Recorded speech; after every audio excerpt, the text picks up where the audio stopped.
So we are here to discuss the new chapter of research. In the research, today we are discussing ethics. So in research, we are discussing about the ethics और ethics क्या होते हैं उसके बारे में आप समझ लीजिए एक बार। तो जो ethics वर्ड है बच्चे, ये जो ethics वर्ड होता है that is belongs from the word, the name is ethos. जो ethics वर्ड होता है वो बेटा कौन से वर्ड से लिया गया है? ethos वर्ड से लिया गया है। आपने कहा इथोस का मतलब क्या होता है? सर इथोस का मतलब है sharing of customs and particular values. अगर आप किसी के साथ अपना कस्टम या वैल्यूज को शेयर करते हैं तो that is the word is the Athos. उसी से हमने कौन सा वर्ड लिया है? एथिक्स को। क्लियर बेटा? तो आपने कहा एथोस का मतलब क्या बताया सर आपने? मैंने कहा customs sharing of customs and value. Custom और वैल्यू को जब शेयर करते हैं the word we use ethos. Clear बच्चे? तो इथोस का मतलब क्या होता है? Ethics is refers to the science of moral duty. आपके जो मॉरल प्रिंसिपल होते हैं इसका मतलब है इथोस। और एथिक्स किसके बारे में बात करते हैं? Ethics are form of philosophy inquiry to investigate morality. Means क्या कहा? It is the form of philosophy inquiry to investigate morality is known as ethics. Clear बेटा? तो एथिक्स क्या होता है? इंक्वायरी करना किसकी? मॉरलिटी का। वो एथिक्स होता है, ये एक फिलोसॉफी होती है। और ये कौन से वर्ड से लिया गया है? ये वर्ड से लिया गया है एथोस से। एथोस का मतलब मैं आपको बता चुका हूं, sharing of customs and the values. ये मतलब है किसका बच्चे? एथिक्स का। तो एथिक्स क्या होता है, इसका मीनिंग क्या होता है, आपको समझ में आ गया होगा। आपने कहा कि सर ये बताओ एथिक्स हमारे लिए जरूरी क्यों है?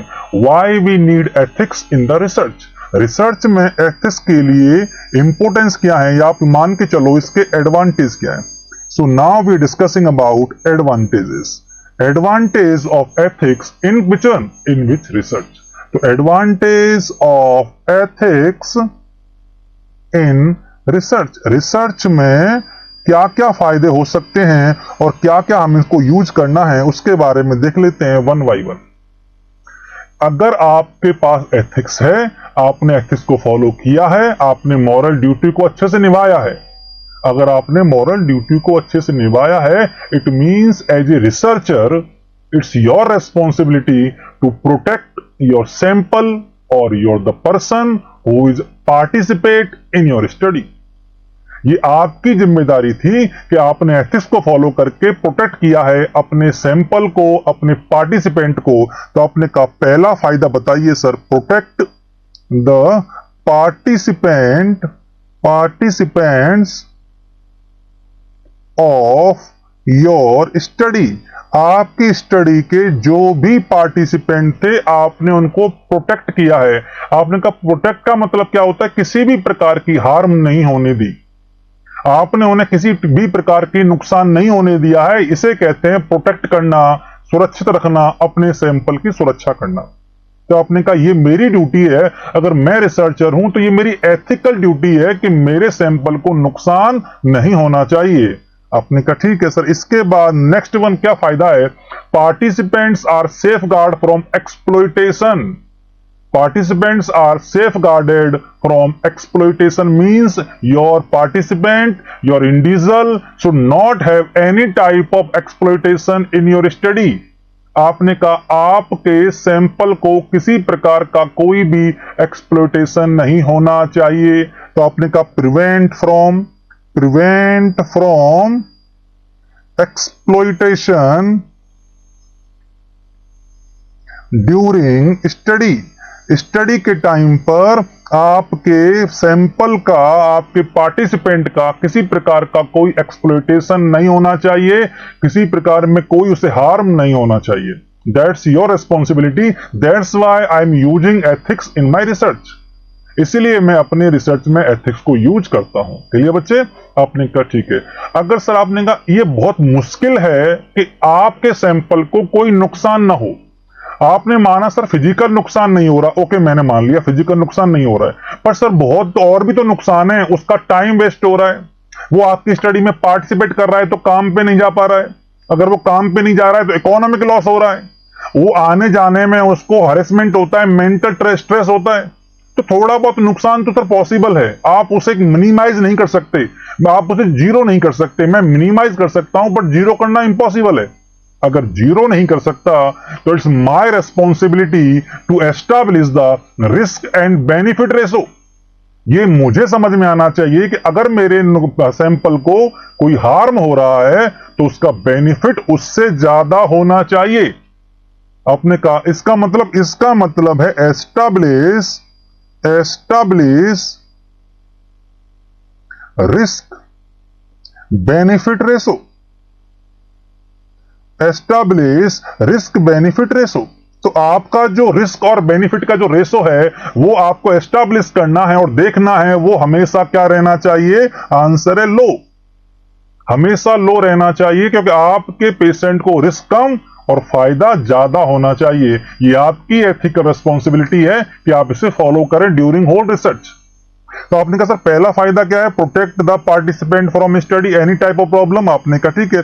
प्रिवेंट फ्रॉम एक्सप्लॉयटेशन, आपको प्रिवेंट करना है किससे, एक्सप्लॉयटेशन से। किसके एक्सप्लॉयटेशन से, आपने कहा जो भी रिस्क होने वाले हैं सर।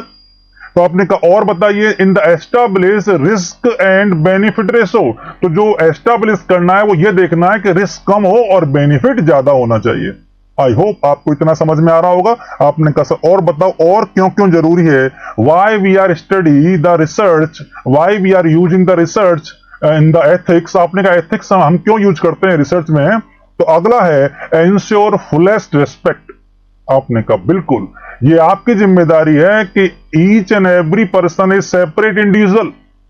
जो आपकी रिसर्च में काम ले रहे हैं आ रहे हैं, they are not your servant, और even we are not talking badly with servants. तो आपको पता होना चाहिए कि उनका फुल आपको करना है रेस्पेक्ट को, उनके रेस्पेक्ट में कोई भी कमी नहीं आनी चाहिए। उनकी डिग्निटी, उनकी प्राइवेसी कभी भी आपको डिस्क्लोज नहीं करनी और उससे इल ट्रीटमेंट नहीं करना। तो आपने कहा in that never ill treated to participants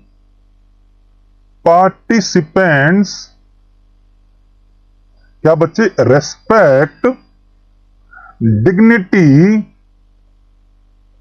and privacy.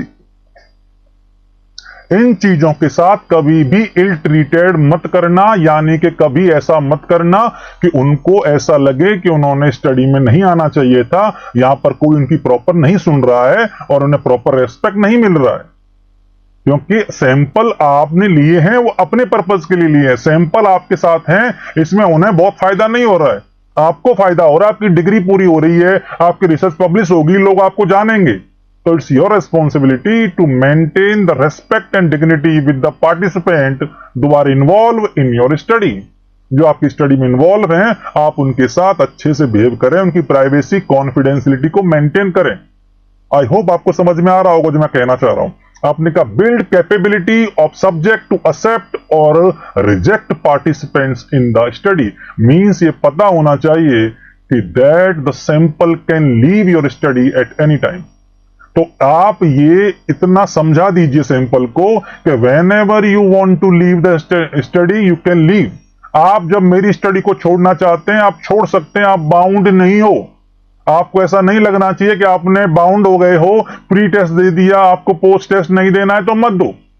I will go with separate sample, मैं दूसरे सैंपल के साथ चला जाऊंगा, पर मैं आपको फोर्स नहीं करता क्योंकि ये मेरा एथिक्स के अगेंस्ट है। मैं आपको फोर्सफुली अपनी स्टडी में शामिल नहीं कर सकता। ये बात बतानी बहुत जरूरी है। किसको? आंसर है सैंपल को, पार्टिसिपेंट को, इंडिविजुअल को। Those are involve in your study. तो ये बहुत सारे काम हैं, बहुत सारे फायदे हैं एथिक्स को अपनी रिसर्च में यूज करने के। आई होप आपको समझ में आए होंगे। आपने कहा ठीक है सर और बताओ क्या है। अब हम इनके बाद डिस्कस करते हैं एडवांटेज के बाद I will discuss about principles, कि क्या क्या प्रिंसिपल्स हो सकते हैं और एथिक्स के कौन कौन से प्रिंसिपल बहुत ज्यादा फेमस है।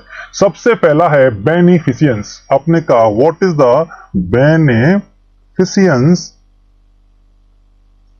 बेनिफिशियंस क्या है, मतलब इसका मतलब क्या कहना चाह रहे हैं, इसका मतलब ये है बच्चे कि आपके सैंपल को आपकी स्टडी से फायदा होना जरूरी है।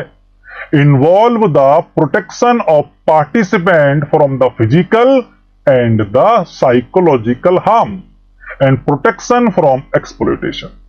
क्लियर बच्चे? तो आपको ये मैं पहले कह चुका हूं कि आपको बेनिफिट कंपलसरी है, यानी रिस्क बेनिफिट रेशो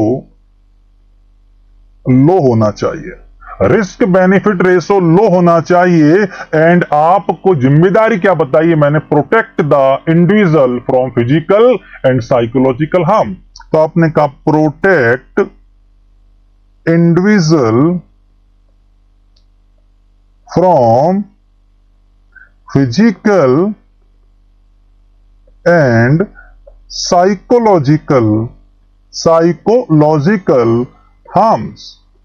आपको बचाना है, नुकसान होने से बचाना है, फिजिकल हो चाहे साइकोलॉजिकल हो। क्लियर बच्चे? तो ये बात आप समझ लेना कि all the things which are involve in your study, जो भी सैंपल आपकी स्टडी में शामिल हो रहा है उसको आपको बचाना है, आप उसके रिस्क को कम करना है, उसका एक्सप्लॉयटेशन नहीं होने देना, यानी कि आपके सैंपल को आपकी रिसर्च से फायदा ज्यादा होना चाहिए नुकसान के कंपेयर में। समझ में आई मेरी बात? तो आपने का पहला प्रिंसिपल था बच्चे, फर्स्ट प्रिंसिपल का नाम क्या था? बेनिफिशियंस। आपने का सेकंड प्रिंसिपल कौन सा है? Second one is non mall efficiency. क्या है बेटा? नॉन माल एफिशिएंसी। तो आपने कहा ठीक है, नॉन माल एफिशिएंसी। नॉन माल एफिशिएंसी का मतलब क्या है बच्चे? नॉन माल एफिशिएंसी का मतलब है कि आपके सैंपल को कोई भी नुकसान नहीं होना चाहिए। डू नॉट हार्म, मैंने ये कैपिटल में लिखा है क्योंकि यही इसका मतलब है। आपके सैंपल को किसी भी प्रकार का नुकसान नहीं होना चाहिए। That's your ethical duty, ethical responsibility. आपने कहा sir impossible to make a harmless study. आपने कहा सर अगर ये इम्पॉसिबल है कि कोई भी हार्म ना हो, ऐसा हो ही नहीं सकता सर, हार्म तो होगा, then it's your responsibility to follow the standard protocol during study. और उसके बाद भी अगर कोई नुकसान हो रहा है then you give benefit to sample. देखो, आप गलती कम करो जिससे कि उससे नुकसान कम हो। आपने कहा सर इम्पॉसिबल है, इम्पॉसिबल है फॉर हार्मलेस स्टडी। आप ऐसा स्टडी कर ही नहीं सकते जिसमें सैंपल को कुछ भी नुकसान ना हो। टाइम का नुकसान होगा, मेंटल फिजिकल प्रॉब्लम होंगी, कुछ ना कुछ तो प्रॉब्लम आएंगी उसको। तो आप ये इम्पॉसिबल मान लो कि सर हम नहीं कर सकते, किस चीज को? हम ये कर ही नहीं सकते कि स्टडी में सैंपल को नुकसान ना हो। Then it's your responsibility, then we should follow standard procedure during study. फिर ये आपकी जिम्मेदारी है कि स्टडी के टाइम पर आप इसको जो यूज कर रहे हो, किसको? सैंपल को, आप उसमें स्टैंडर्ड प्रोसीजर या स्टैंडर्ड मेथड ही काम में लेना जिससे कि नुकसान होने के चांस कम हो जाए। जब आप कोई भी चीज स्टैंडर्ड तरीके से करते हो तो उसका मतलब यह है कि आप ये मान के चलो कि उसमें आपको नुकसान के चांस कम होते हैं। बात समझ में आई? तो आपने कहा चलो ठीक है, ये भी करके देख लेते हैं। और हाँ, जब स्टैंडर्ड केयर काम में लोगे तो ये मानो कि चांस ऑफ हार्म्स कम है, इसका मतलब है कि रिस्क बेनिफिट रेशो लो है। तो पहला एडवांटेज, पहला प्रिंसिपल क्या था बच्चे? बेनिफिशियंस। और सेकंड है नॉन माल एफिशिएंसी। क्या बेटा? नॉन माल एफिशिएंसी। आपने कहा थर्ड वन बताइए, रेस्पेक्ट ऑफ ह्यूमन डिग्निटी। आपने कहा respect for human dignity. Respect for human dignity मतलब ह्यूमन डिग्निटी को रेस्पेक्ट करना, ये आपका बहुत इंपॉर्टेंट एथिक्स है। मैंने पहले कहा था रेस्पेक्ट देना सैंपल को अगर वो आपकी स्टडी में शामिल हो रहे हैं तो। आपने कैसे sir? If any sample want any participant want some extra doubt from you, अगर किसी भी पार्टिसिपेंट को कोई डाउट है then please give the answer in polite way. चाहे वो उसका राइट है वो 10 बार पूछे आपसे, आपको 10 बार बताना पड़ेगा। It's your duty. आप ऐसा नहीं कर सकते कि आपको मैंने बताया तो था एक दिन पहले, आपको समझ में नहीं आता क्या? इस प्रकार की लैंग्वेज का यूज करके आप सैंपल को हरेस या उसे उसकी डिग्निटी को आप चोट नहीं पहुंचा सकते। आपको ये पता होना चाहिए कि वो आपके बराबर स्मार्ट नहीं है, उसने इतनी सारी चीजें नहीं पढ़ी, उसे नहीं पता डिजाइन क्या होती है, उसे नहीं पता पाइल स्टडी क्या होती है, हाइपोथेसिस क्या होता है। वो पूछ रहा है तो आप बताना आपका ड्यूटी है, और वो कौन सी ड्यूटी है? मॉरल ड्यूटी है। तो any additional information, if any participant want from your side, then please clarify all the doubt. अगर वो आपसे कुछ एक्स्ट्रा मांग रहा है इंफॉर्मेशन के तौर पर, तो आप उसे दे दीजिए, क्योंकि ये बहुत जरूरी है कि सैंपल का सेटिस्फाइड होना इन योर रिसर्च। और क्योंकि ये पता है, अगर आपने उसे नहीं बताया, then it's research in the sample right, it the participant right, then he can quit the study at any stage. वो आपकी स्टडी को किसी भी स्टेज पर छोड़ सकता है, आप उसे बाउंड नहीं कर सकते। इसलिए always give respect to the sample, your participants, and clear the doubt whenever they ask, because if they leave your study, it's very problematic for you, because you have to collect the sample again from zero. आपको वापस zero से start करना पड़ेगा sampling को। तो ये बहुत जरूरी है कि आप उससे अच्छे से बात करें और आप उसके हर डाउट को क्लियर करें और उसकी डिग्निटी को मेंटेन रखें। समझ में आया बच्चे? That is the third number. आपने कहा okay, after the respect of human dignity what is the next is justice. आपने कहा जस्टिस मींस, जस्टिस का मतलब आप जानते हो, justice is the word for abstract. देखो, जस्टिस एब्स्ट्रैक्ट वर्ड होता है, सिचुएशन के हिसाब से जस्टिस की मीनिंग बदल जाती है। जस्टिस को का मतलब सिंपल भाषा में न्याय होता है। अब न्याय क्या होता है? न्याय डिपेंड होता है परिस्थितियों पर। If justice depend on circumstances के इस समय क्या कंडीशंस हैं, क्योंकि आप जानते हो हर कंडीशंस में जस्टिस अलग होता है। तो आपको ये पता होना चाहिए, include the right to fair treatment. ये बहुत जरूरी है कि आप उसके साथ फेयर ट्रीटमेंट करें। आपने कहा फेयर ट्रीटमेंट का मतलब ये नहीं कि IMIB लगा तो दिए सर मैंने, नहीं, ये फेयर ट्रीटमेंट नहीं होता। फेयर ट्रीटमेंट का मतलब फेयर बिहेवियर। बोध आपने कहा हम क्या करते हैं, जब हमें सैंपल सेलेक्ट करना होता है, then we are giving the so much false promises. हम बहुत सारे झूठे वादे कर देते हैं लोगों को अपने साथ लाने के लिए, फिर उनको पूरा करते नहीं है। तो इसका मतलब है, आपने बोला मैं आपकी प्राइवेसी को मेंटेन रखूंगा, आपने प्राइवेसी ब्रेक डाउन कर दी। अरे तो आपने न्याय कहां किया, आपने जस्टिस कहां किया अपने कमिटमेंट के साथ? तो आपने जो भी चीजें उसको बोली हैं वो बात आपको समझ में आनी चाहिए। तो आपको फेयर ट्रीटमेंट देना बहुत जरूरी है। जो भी आपने प्रोमिस किए उसको पूरा करो। कोई भी प्रोमिस बीच में अधूरी नहीं रहनी चाहिए। It is not ethically right, ये एथिकली गलत है, आप ऐसा नहीं कर सकते। ये थे प्रिंसिपल। क्या थे बच्चे? Principle of ethics which we use in research, जिनको हम रिसर्च में यूज करते हैं। आई होप आपको समझ में आ चुका होगा कि प्रिंसिपल क्या, कौन कौन से हैं और इनका क्या मतलब होता है। ठीक है बेटा, तो next we start ethical rules. अब क्या पढ़ रहे थे? अभी हम पढ़ रहे थे प्रिंसिपल्स। ओके, अगला हेडिंग क्या है सर? अगला हेडिंग है एथिकल रूल्स। अच्छा, एथिक्स में कुछ रूल्स भी होते हैं? बिल्कुल, एथिक्स में कुछ रूल्स होते हैं। मैं वन बाई वन करके बता देता हूं। सबसे पहले वेरासिटी। अपने को veracity, what do you mean by veracity? Veracity is to courage of tell truth. आपकी जो करेज है, सच बोलने की जो हिम्मत है, उससे कहते हैं व्हाट? इसे कहते हैं veracity. Do not tell lie to any participant. आप किसी भी पार्टिसिपेंट से झूठ नहीं बोलोगे। आपने कहा what do you mean by veracity? Courage of telling truth.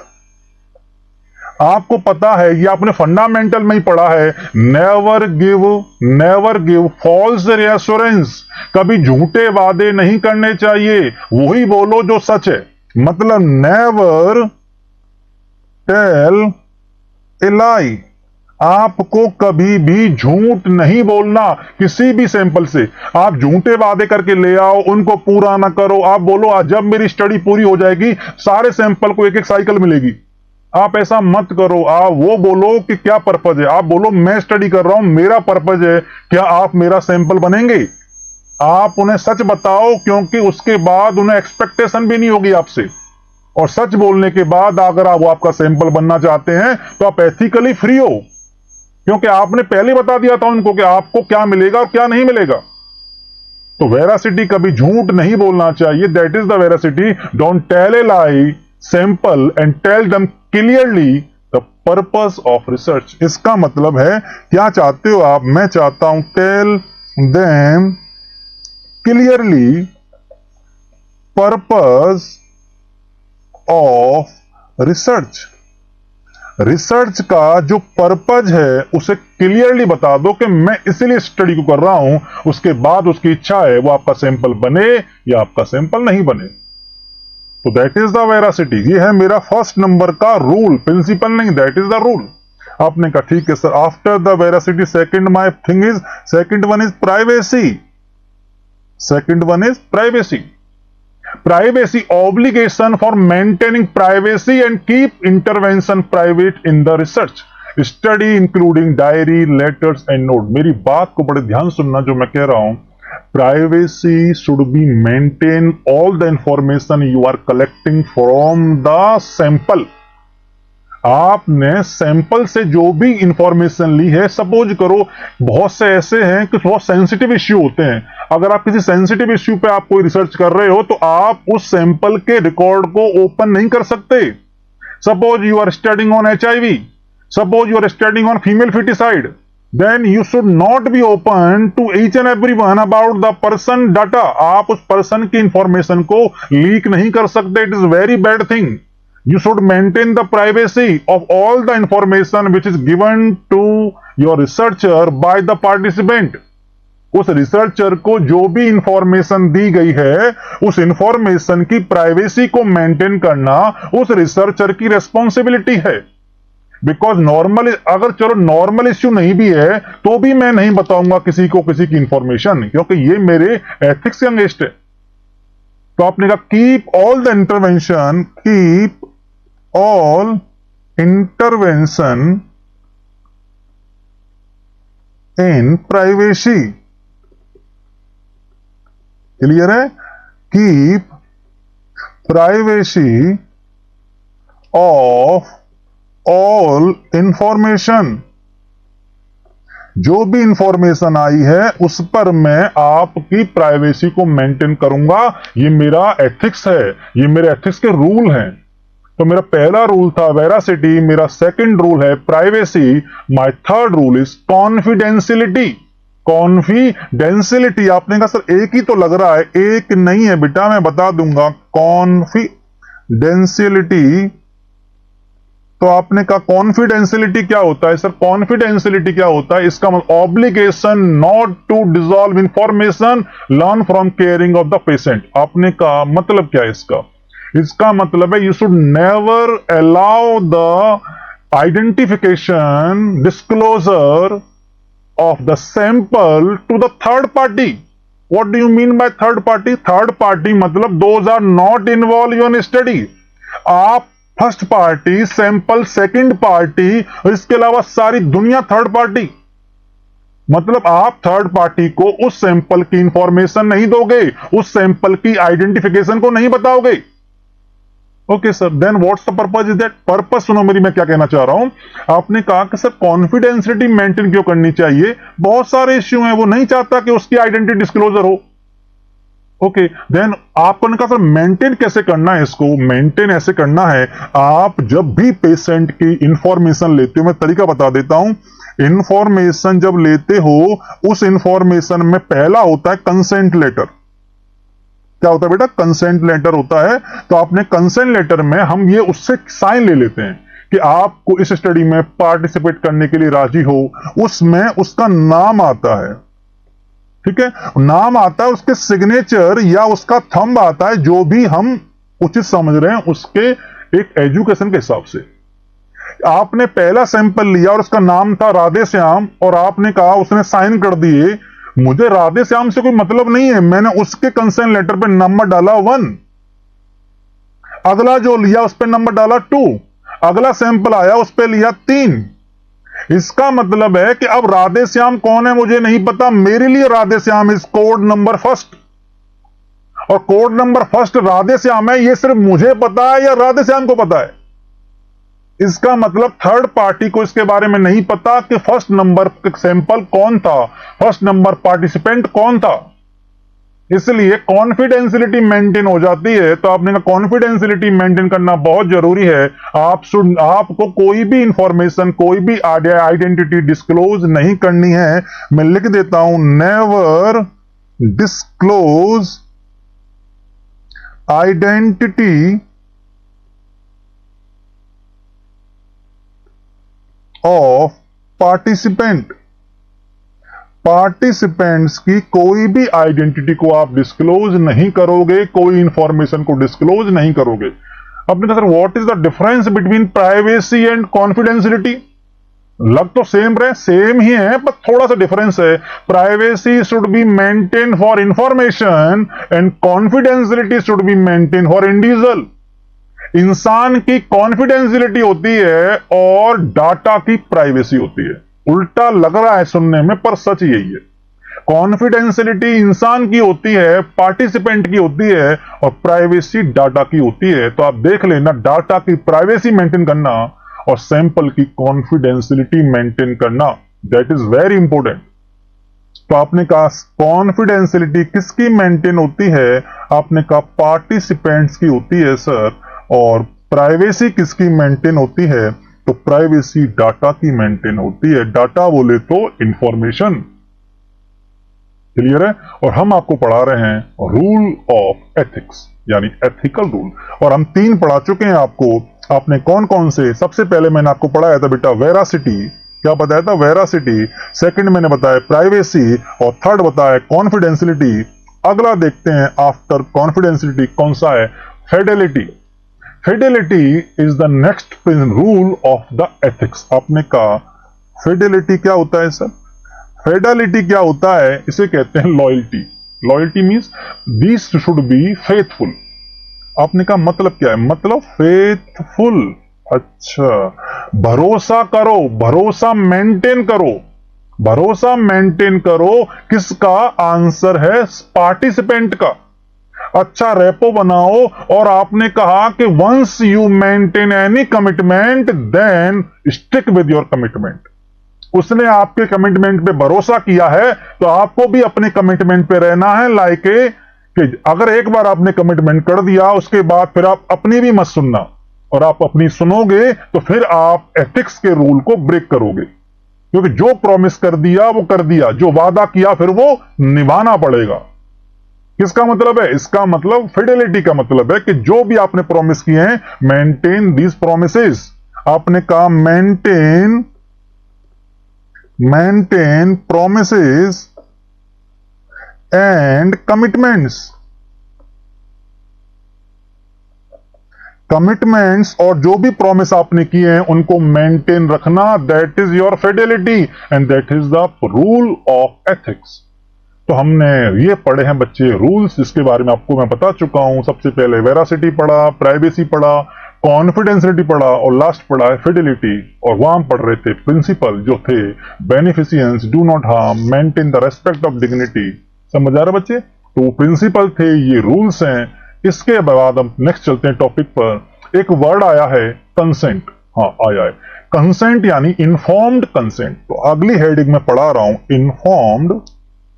Informed consent.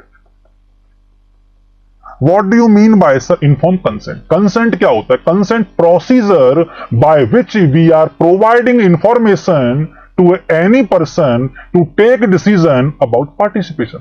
मतलब इन्फॉर्म्ड कंसेंट किसी भी पार्टिसिपेंट को अपना प्रोसीजर समझा रहा हूं कि मैं स्टडी में क्या करने वाला हूं।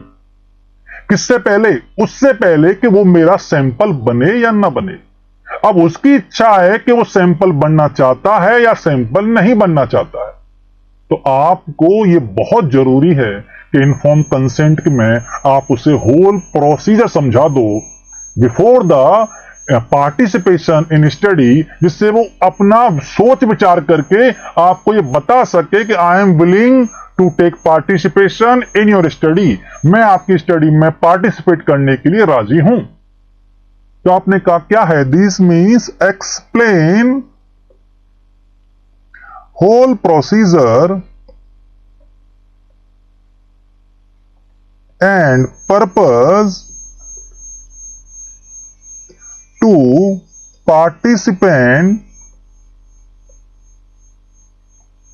before conducting study. Before conducting study को कंडक्ट करने से पहले ही मैं समझा दूं कि मैं ये करने वाला हूं। आपकी इच्छा हो तो आप सैंपल बनिए, नहीं तो आप रहने दीजिए, कोई बात नहीं। इफ ही एग्री, अगर वो एग्री करता है आपकी बात से, देन टेक सिग्नेचर और थंब इंप्रेशन। अगर वो राजी करता है कि हाँ मैं समझ गया हूं, अब ये मेरा पर्पज है, मैं चाहता हूं कि आपकी स्टडी में शामिल हो सकूं, तो फिर आइए, स्वागत है आपका, साइन करिए और आगे चलिए। साइन जरूरी है, क्योंकि थंब, चलो साइन ही का थंब, पर फिर भी कोई ना कोई तो जरूरी है। अगर आपका सैंपल माइनर है, दैट इज वेरी इंपॉर्टेंट। अगर आपका सैंपल माइनर है, it's your responsibility to take the consent from parents and the care taker. जो भी पेरेंट्स हैं या पेरेंट्स किसी के नहीं है, सपोज करो वो अनाथ बच्चा है, तो केयर टेकर के साइन जरूरी है। माइनर कंसेंट नहीं लिखते बच्चे, माइनर को कंसेंट लिखने का अधिकार नहीं होता। Consent always when the mental and physically fit and age after the 18 year, वही कंसेंट दे सकता है आपको। अगर सपोज मेंटली फिट नहीं है तो उसका मतलब आपने कहा सर मैंने साइन ले ली, बोला कब लिए, मेरे को तो नहीं पता तूने कब लिए, तो आप फंस जाओगे। और मेरी बात सुनो, जो भी प्रोसीजर समझा रहे हो, पर्पस समझा रहे हो, that should be regional language. आपको उसकी रीजनल भाषा में समझाना है जो उसको समझ में आती हो। आप उसे कोई लेटर बना के दे दो, अगर वो पढ़ा लिखा नहीं है नहीं पढ़ पाएगा। और अगर आप उसे इंग्लिश में बात करोगे कि I want to study for that purpose, please participate my study, then वो कहेगा नहीं साहब समझ में नहीं आया। वो साइन तो कर देगा, फिर कहेगा कहां साइन करा लिया इसने मेरे से। तो कृपया करके आपके ज्ञान को थोड़ा होल्ड करके रखना, आपकी इंग्लिश को थोड़ा होल्ड करके रखना, और वही भाषा में समझाना सैंपल को जो उसको समझ में आती हो। आपने कहा सर हमें नहीं आती भाषा, तो सीखो। अगर नहीं आती तो फिर सैंपल बदलो, क्योंकि आप समझाओगे तो उसी भाषा में जिसमें सैंपल को समझ में आता है। समझ में आ रहा है, उसके बाद उसका डिसीजन है कि वो आपको पार्टिसिपेशन दे या नहीं दे। आपने कहा ठीक है। इन्फॉर्म कंसेंट में आप ये पूरी चीजें बतानी पड़ती हैं। मैंने कहा सब बात मैं बता चुका हूं।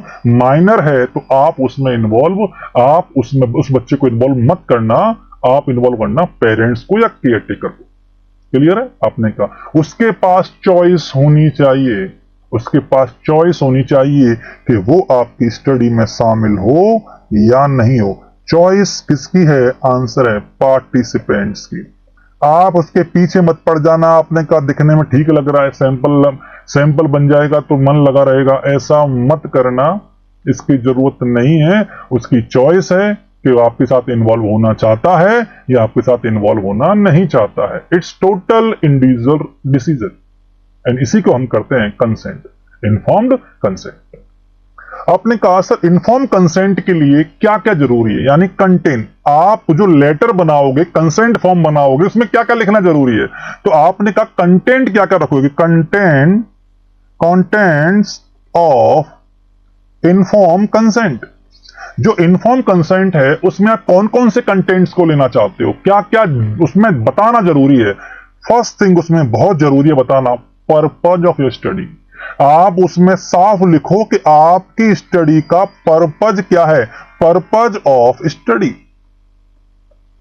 पर्पज, सपोज आप लिखो my self is x and I am doing my MSc and for the fulfilment of my degree I am conducting this research.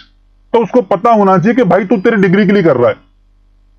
समझ में आ रहा है? तो पर्पज होना, पर्पज बताना बहुत जरूरी है कि आप उसमें क्यों कर रहे हो। क्लियर है?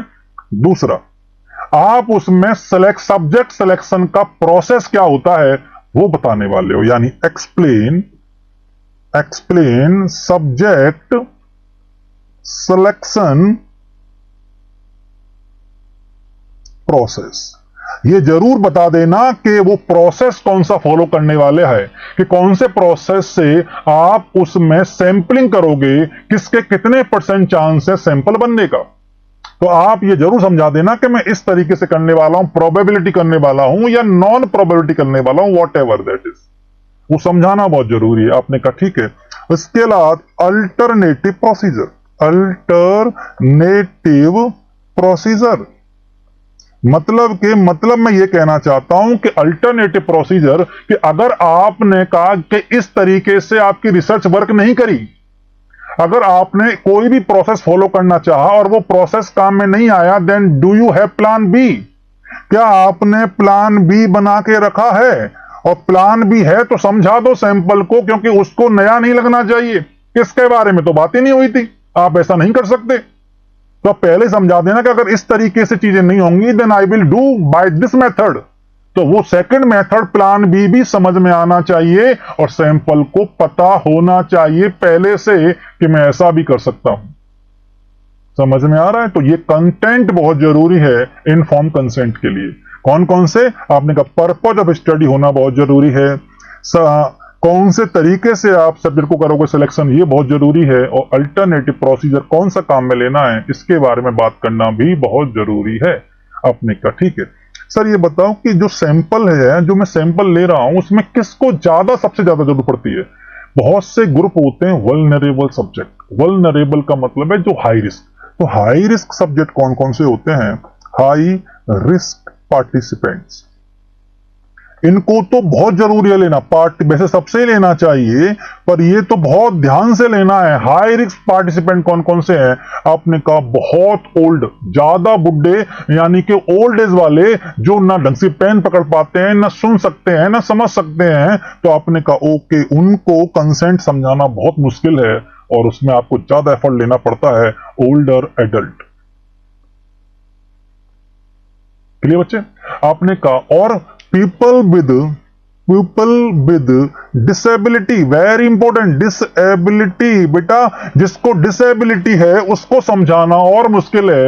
आधा समझते नहीं, आधे सुनते नहीं, आधों को दिख नहीं रहा, आधे पढ़ नहीं पाते हैं, कुछ को डिसलेक्सिया है। अरे बहुत मुश्किल है समझाना पर्पज स्टडी का। तो ये है हाई रिस्क, यानी इनको थोड़ा ज्यादा रिस्क रहता है किसमें? कंसेंट भरवाते समय। तो आपने कहा people with disability, older adult. और बताओ sir, people with mental illness, आपने कहा very important, people with mental illness, यानी इनको समझाना। और इनको समझाना ना समझाना कोई बात नहीं है, क्योंकि इनको समझ में नहीं आता है और इनसे कंसेंट लेना बहुत जरूरी है। तो आपने कहा तो इनका नहीं ले सकते, तो कौन देगा इनका कंसेंट? जो इनका केयर टेकर होगा। ठीक है बेटा। एंड चिल्ड्रन, जो छोटे बच्चे होते हैं उनका भी कंसेंट लेना एक बहुत रिस्कफुल होता है, क्योंकि वो तो कंसेंट देते नहीं है। पेरेंट्स से बात करनी पड़ती है, पेरेंट्स को कन्विंस करना पड़ता है। तो कुछ ऐसे हाई रिस्क पार्टिसिपेंट हैं जिनके कंसेंट लेते समय वेरी केयरफुल। तो आपने कहा be careful, be careful, star बना लेना, be careful during consent of these. इनके कंसेंट लेते समय कृपया बहुत जितना ज्यादा हो सके आप उतनी ज्यादा सावधानी बरतें। यह है एथिक्स के बारे में, कंसेंट के बारे में। क्लियर है? आपने कहा ठीक। और बताओ सर, एक वर्ड और मैं समझा देता हूं। दलाइमा नाम सुना आपने बच्चे? दलाइमा। आपने कहा दलाइमा होता क्या है और दलाइमा किस समय? एथिकल। तो एथिकल दलाइमा बोल देता हूं मैं, एक वर्ड एक कंबाइंड करके। ठीक है बेटा? तो एथिकल जो दलाइमा है वो क्या होता है? Dilemma is defined a situation requiring the choice between two equally desirable और equally undesirable। देखो, एक अच्छे में और एक बुरे में चुनने में कोई दलाइमा नहीं है। दलाइमा है दोनों अच्छे हैं दोनों बुरे हैं, चुनो किसको चुनना है। Dilemma is the confusion, dilemma is the situation requiring a choice, यानी it is a situation, it is a situation of requiring a choice, यानी requiring a choice between two equally desirable or undesirable alternatives। Alternatives, इसे कहते हैं दलाइमा बच्चे, कि दो चीजें हैं, दोनों डिजायरेबल है, अब इधर को चुनूं या इसको चुनूं, वो भी दिखने में ठीक है, ये भी दिखने में ठीक है, इसकी भी जॉब ठीक है, इसकी भी जॉब ठीक है, ये भी उतना ही चाहता है, ये भी उतना ही चाहता है, बड़ा कंफ्यूजन वाली स्टडी आती है। इन दैट कंडीशन ये सिचुएशन कहलाती है दलाइमा। तो दलाइमा क्या है कि इक्वली अनडिजायरेबल और इक्वली डिजायरेबल चीजों में से किसी एक को चुनना, that is the dilemma. In ethical dilemma, each alternative course of action can be justified by two in a person view। आपने कहा फिर क्या करोगे, फिर आप हर अल्टरनेटिव को चेक करोगे जस्टिस के साथ, आप उनको जस्टिफाई करने की कोशिश करोगे कि आपने ये वाला क्यों चुना और वो वाला क्यों नहीं चुना। तो आपको दलाइमा वाली स्थिति में जिसको भी आप चुन रहे हो, then you should be justify your choice, आपको फिर उस चॉइस को जस्टिफाई करना पड़ेगा, why you are selecting this and not on that. समझ में आ रहा है? तो जो दलाइमा है वो मैं समझा दिया कि दलाइमा क्या होता है, कि अल्टरनेटिव चुनना होता है किसी भी दो डिजायरेबल या नॉन डिजायरेबल चीजों में। जब भी हम रिसर्च करते हैं, जब भी कभी भी आप किसी अच्छी यूनिवर्सिटी से एमएससी या पीजी पीएचडी करोगे, आपको ये पता चलेगा कि बहुत लंबा प्रोसेस होता है स्टेटमेंट फाइनल होने का, क्योंकि कमेटी आती है, इस कमेटी का नाम होता है एथिकल कमेटी, और वो एथिकल कमेटी की जिम्मेदारी होती है कि that should be postmortem of your problem statement, एक एक चीज को तोड़कर देखे और ये देखे क्या इसकी वजह से कोई प्रॉब्लम हो सकती है सैंपल को या नहीं हो सकती। तो ये है एथिकल कमेटी का काम। आपने कहा सर जो एथिकल कमेटी है उसमें कौन कौन से लोग होते हैं और क्या क्या उनके काम है, तो बेटा मैं हेडिंग लिख रहा हूं, ethical committee.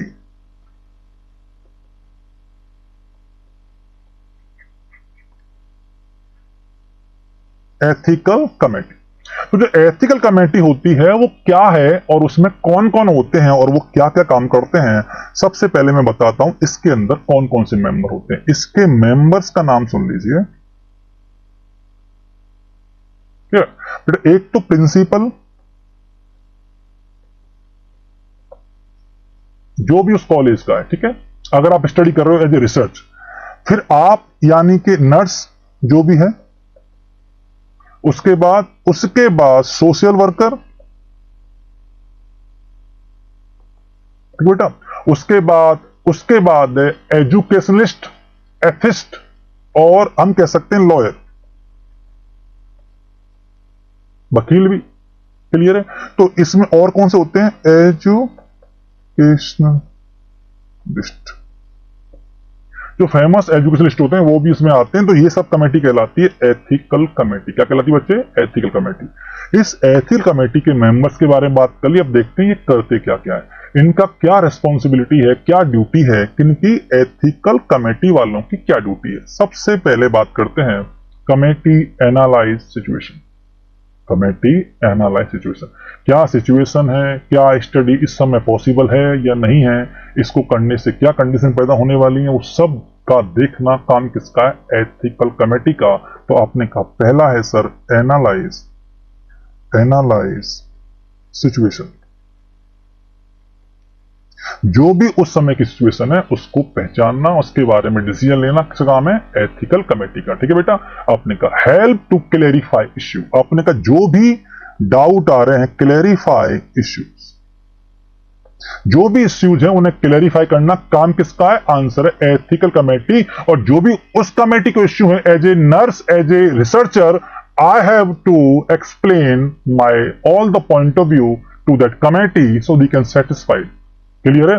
Identify optional avail, आपने कहा आइडेंटिफाई ऑप्शंस, कि अगर ये स्टडी नहीं हो सकती तो फिर इसको और कैसे कर सकते हैं, इसके बारे में भी कौन समझाएगा, एथिकल कमेटी बताएगी कि ये पॉसिबल नहीं है, आप इसकी जगह दूसरा ऑप्शन ले लीजिए। आपने कहा ठीक है दूसरा मैं ले लूंगा, और बताइए sir. Then influence policy making, आप कोशिश करो कि आप कोई पॉलिसी बना सको। तो आपने कहा इन्फ्लुएंस पॉलिसी मेकिंग, कोई भी पॉलिसी बनाने जा रहे हो तो आपको उस पॉलिसी को पहले एथिकल कमेटी को रिप्रेजेंट करना पड़ेगा। वो कहेंगे कि हाँ ये सबके लिए सही है, किसी को नुकसान नहीं पहुंचा रही है, then the policy will approve. समझ में आ रहा है? तो ये सारी चीजें जो हैं वो क्या हैं, ये वर्क हैं किसके बेटा, ये सारे वर्क हैं एथिकल कमेटी के, जिसमें क्या ने क्या बताया, प्रिंसिपल भी है, रिसर्चर भी है, लॉयर भी है, सोशल वर्कर भी है, ये सब से बनके बनी होती है कौन, एथिकल कमेटी। आई होप आपको समझ में आया थी कमेटी आपने कहा ठीक है सर, और बताओ। Now we are discussing international counselling code for ethics, यानी कि nurses code for ethics. Heading is nurses code for ethics. This chapter is very important for the research purpose as well as that is for the fundamental। Fundamental के हिसाब से भी ये काफी important topic है और रिसर्च में तो काफी इंपॉर्टेंट है ही। तो that is both aspect is covered in one lecture, so try to understand what I am saying. तो सबसे पहले आपने कहा कौन कौन से कोड होते हैं, कैसे कैसे कोड होते हैं कि नर्स को प्रोफेशन में विद डिग्निटी से काम करने के लिए। क्लियर है? A code of ethics serve as a code means the self regulation and source guideline. आपने कहा मतलब सेल्फ रेगुलेशन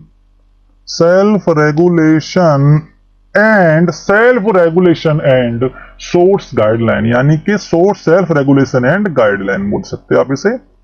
तो आपकी जो सेल्फ रेगुलेशन और गाइडलाइन है जो आपने फॉलो की है अपने बिहेवियर में ऐड करने के लिए, आपने कहा फॉर बिहेवियर, आप कैसे किसके साथ बिहेवियर करोगे वो सब आपके कहलाती है nurses code of ethics. Nurses code of ethics आपने कहा कौन कौन से होते हैं, मैं वन बाई वन करके समझा रहा हूं। तो आपने कहा ठीक है, सबसे पहला है नर्स एंड पीपल।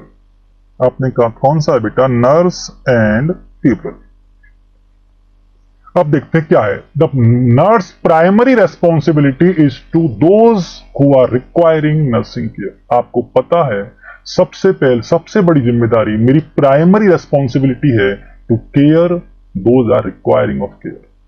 आपको नर्सिंग केयर देना, लोगों को, पेशेंट को नर्सिंग केयर देना मेरी प्राइमरी रेस्पॉन्सिबिलिटी है। तो मैं बोल सकता हूं, बाकी काम बाद में। तो primary responsibility is to give care to individual. जो भी इंडिविजुअल है, जो भी इंसान है, जो भी पेशेंट है, उसको केयर देना मेरी प्राइमरी रेस्पॉन्सिबिलिटी है। Nurse hold confidence personal information and use judgement to sharing information. तो आपको पता होना चाहिए कि नर्स की जिम्मेदारी है कि never disclose the information of people और patient anyone except health care team.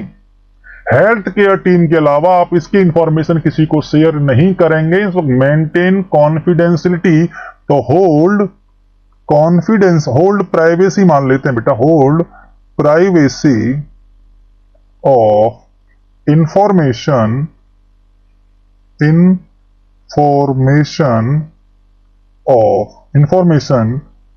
To also information of participants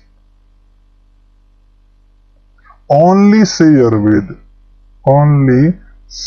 with health care team।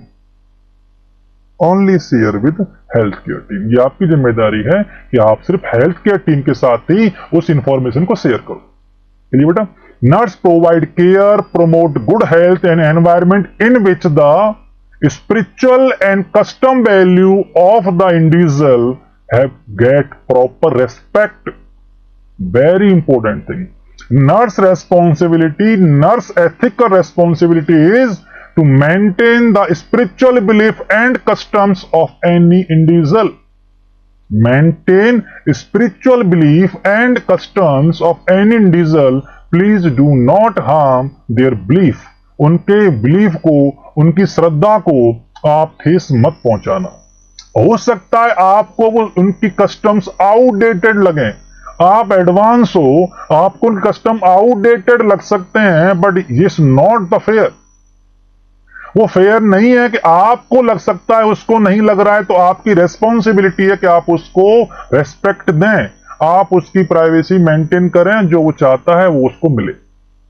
समझ में आ रहा है बच्चे? तो that is the value of customs and spiritual belief should be respected. तो मैं लिख देता हूं, रेस्पेक्ट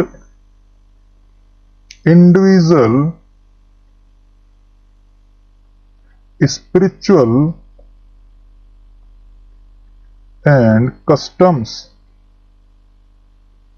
बिलीफ, जो भी उनके स्पिरिचुअल का और कस्टम बिलीफ है आप उनको रेस्पेक्ट करें, that is very important. Clear है? That is the nurse and people या नर्स एंड पेशेंट। ठीक है बेटा? After we discuss next one is nurse and practice. Nurse and practice, nurse and practice में क्या बेटा? The nurse carries personal responsibility for nursing practice and for maintain competency by continuous learning. Continuous learning से वो क्या करेगा? Maintain the competency. Competency means काम करने की क्षमता, आपकी एफिशिएंसी। नर्स की जिम्मेदारी है कि अपनी throughout all the practice she can maintain और he can maintaining competency for by continuous learning. आपने कहा maintain competency during nursing practice by continuous learning। कभी सीखना बंद नहीं करना चाहिए। रिसर्च तो रोज नहीं होती है, नई चीजें पता चलती हैं। जिसने ये मान लिया अहम ब्रह्मा, फिर वो कुछ नहीं कर सकता। ये बहुत जरूरी है कि आप हमेशा सीखते रहें। Always become a good learner, ये बहुत इंपॉर्टेंट है। ठीक है बेटा? तो आपको सीखते रहना ये बहुत जरूरी है। तो as a nurse you should maintain competency by continuous learning. The nurse maintain a higher standard of nursing care. तो आपने कहा मेंटेन, मैं किसकी बात कर रहा हूं बेटा? प्रैक्टिस की। Maintain higher standard, maintain higher standard during care.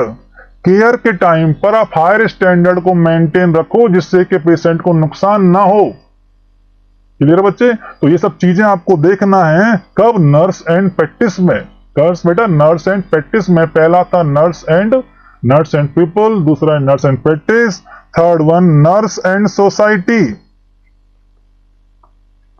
Nurse and society, तो आपने कहा नर्स एंड सोसाइटी में क्या है सर?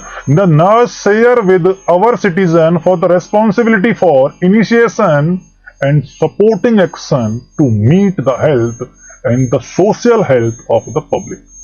मतलब क्या है कि देखो, अगर मुझे कोई चीज आती है, then I will share with my all citizen. मेरे जो नेबर हैं, मेरे जो आसपास के लोग हैं, उनको मैं अपनी नॉलेज शेयर करूं एंड उनको सपोर्टिंग एक्शन में लाऊं जिससे कि वो भी एक सोशल हेल्थ को मेंटेन कर सकें। आपकी ड्यूटी हॉस्पिटल तक नहीं है, हॉस्पिटल के बाहर भी आप नर्स ही हो, you are nursing officer. So you should maintain all the information you should share। आपको ज्यादा पता है कोरोना के बारे में, आपके आसपास के लोगों को नहीं पता, then aware them, please wash your hand, then wear a mask and maintain 6 feet distance। आप उन्हें मोटिवेट करो क्योंकि आप सोसाइटी के लिए भी नर्स ही हो। You are a nurse and you are nursing officer for society. तो आपने कहा always try to maintain social health और पब्लिक हेल्थ। सोशल हेल्थ और पब्लिक हेल्थ के बारे में भी ध्यान देना बहुत जरूरी है। आपने कहा ठीक है, नर्स एंड प्रैक्टिस के बाद, सोसाइटी के बाद नर्स एंड कोवर्कर। आपके साथ जो काम करने वाले हैं उनकी बात कर रहे हैं, तो नर्स एंड कोवर्कर। एक नर्स का कोवर्कर के साथ क्या एथिकल होने चाहिए, कोड ऑफ एथिक्स होने चाहिए, वो बात करते हैं। The nurse sustain a cooperative relation with the co-worker। आपने कहा maintain cooperative relation with co-worker। को-वर्कर के साथ बहुत अच्छे से कोऑपरेटिव बिहेवियर में आपको मेंटेन करना चाहिए। अगर किसी की कोई प्रॉब्लम है, वो नहीं कर सकता, तो please you should do that. आज वो मॉर्निंग नहीं आ सकता तो आप मॉर्निंग कर लीजिए, वो कल मॉर्निंग कर लेगा, कोई बड़ा इश्यू नहीं है। इस पर हॉस्पिटल पर, पेशेंट की केयर पर इसका असर नहीं पड़ना चाहिए। आपने कहा उससे मेरी नहीं बनती, मैं उसकी ड्यूटी नहीं करूंगा। आप उसकी ड्यूटी नहीं कर रहे, you are doing duty for patient. आप पेशेंट के लिए ड्यूटी कर रहे हो, तो आपको अपने कोवर्कर को इतना तो आपने थोड़ा सा सपोर्ट करना चाहिए कि आप उनके साथ एक कोऑपरेटिव बिहेवियर बना सको, कोऑपरेटिव रिलेशन बना सको। कोऑपरेटिव रिलेशन का मतलब आर पार नहीं होता है। कोऑपरेटिव रिलेशन का मतलब होता है कि सपोर्ट करना। समझ आ रहा है ना बच्चे? तो आपने कहा ठीक है। तो नर्स एंड को वर्कर के बाद है nurse and profession. Last is nurse and profession.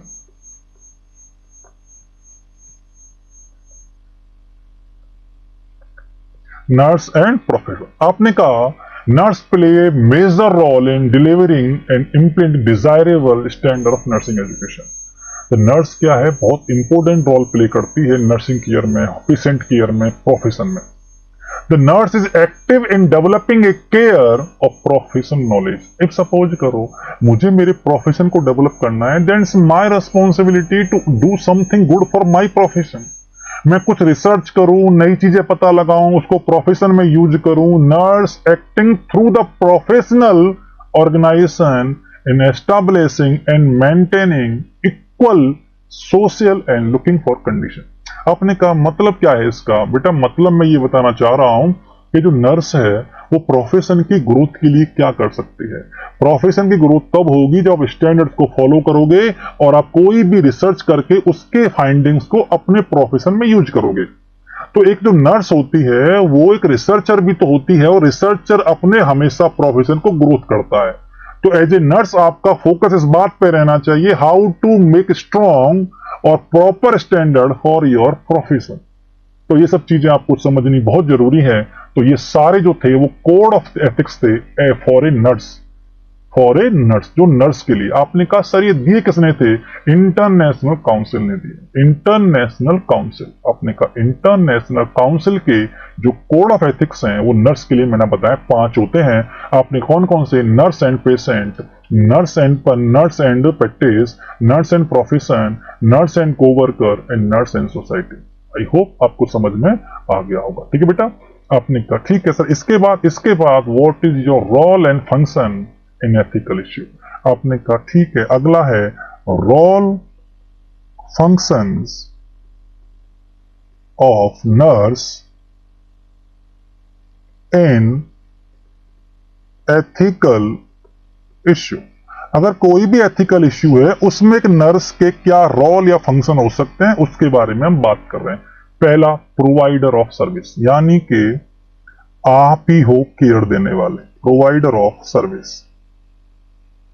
तो सबसे पहले आप सर्विस दीजिए, जो भी इश्यू आ रहा है वो होगा, आप उसको फॉलो करो और प्रॉपर सर्विस मिलनी चाहिए। किसको? आंसर है पर्सन को, इंडिविजुअल को, पेशेंट को। ठीक है बच्चे? आपने कहा ठीक है। Responsibility in quality control, quality बहुत जरूरी है। Quality care, evidence practice, it is very essential. तो रेस्पॉन्सिबिलिटी इन क्वालिटी कंट्रोल, तो मैं लिख देता हूं responsibility in quality care. Responsibility in quality care यानी कि क्वालिटी केयर या मानो क्वालिटी कंट्रोल। क्वालिटी कंट्रोल और क्वालिटी केयर का ध्यान रखना किसकी जिम्मेदारी है? आपने कहा that is for the nurse. Clear है?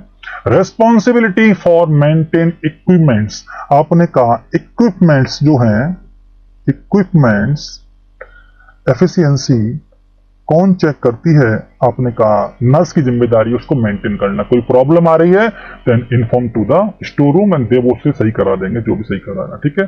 And proper observation and reporting. आपने कहा ठीक है, प्रॉपर ऑब्जर्वेशन एंड रिपोर्टिंग। ये सब जो मैं काम बता रहा हूं दैट इज द फंक्शन कह सकते हो आप, इसे एथिकल रूल आप इसे रोल कह सकते हो किसके? नर्स के ड्यूरिंग द एथिकल इश्यू। कोई एथिकल इश्यू नहीं आएगा अगर आप provide the service for the maintain standard, responsibility low for quality के कंट्रोल के लिए, इक्विपमेंट्स की एफिशिएंसी चेक करते रहो and proper observation and reporting. जो भी आपने देखा है उसके बारे में बताना समझाना बहुत जरूरी है। एज ए नर्स आप वार्ड के इंचार्ज हो तो आपकी जिम्मेदारी है हर चीज को फॉलो करना। अगर आप इन चीजों को फॉलो करोगे तो एथिकल इश्यू ज्यादा नहीं आएंगे। आप जीरो नहीं कर सकते पर मिनिमाइज जरूर कर सकते हैं। आई होप आपको समझ में आ गया होगा। Thank you.